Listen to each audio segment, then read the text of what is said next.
Mga aksidente nga naglambigit sa mga motorsiklo o tricycle na na-huli-cam. Adunay live report si Fem Marie Dumabok. Fem.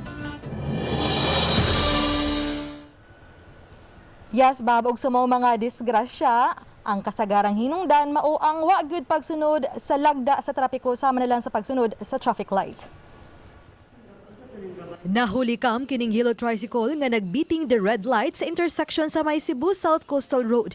Hinungdan nga nabanggaan kini sa motorsiklo nga padong sa dakbayan sa Sugbo. Natumba ang motorsiklo ug ang nagmaniho niini. Laing aksidente sa Kadalanan nga nahitabo sa sudlunon nga daan sa habig sa barangay San Isidro. Kalit nga may U-turn kining tricycle samtang kusog nga nakapadagan ang motorsiklo nga midas magniini. Na-huli-cam sab kining duha ka motorsiklo nga nagsubay sa Cebu South Coastal Road dihang kining delivery motorcycle nga naa sa inner lane mikalit lang og liko. Mato sa Talisay City Command Center nga wa mi signal paliko ang motorsiklo, hinungdan nga nahitabo ang aksidente. Natumba ang nagmaneho ug ang angkas niini sa laing motorsiklo. Maayo na lang nga dili grabe ang ilang nahiaguman. Subling pahinumdom sa City of Talisay Traffic Operations Development Authority sa mga motorista nga musunod kanunay sa lagda sa trapiko aron kalikayan ang disgrasya. Samtang nagkasabot ra ang driver sa SUV ug ang iyang mga biktima nga inahanog anak. Kansang anak naputlan gyud sa iyang tiil.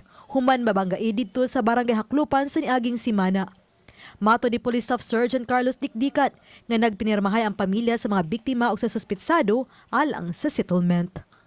Dili man kursunada na mo file og kaso ang pagtungod sa biktima kay wa sila pasagdi nang sitol ra sila ari ma'am.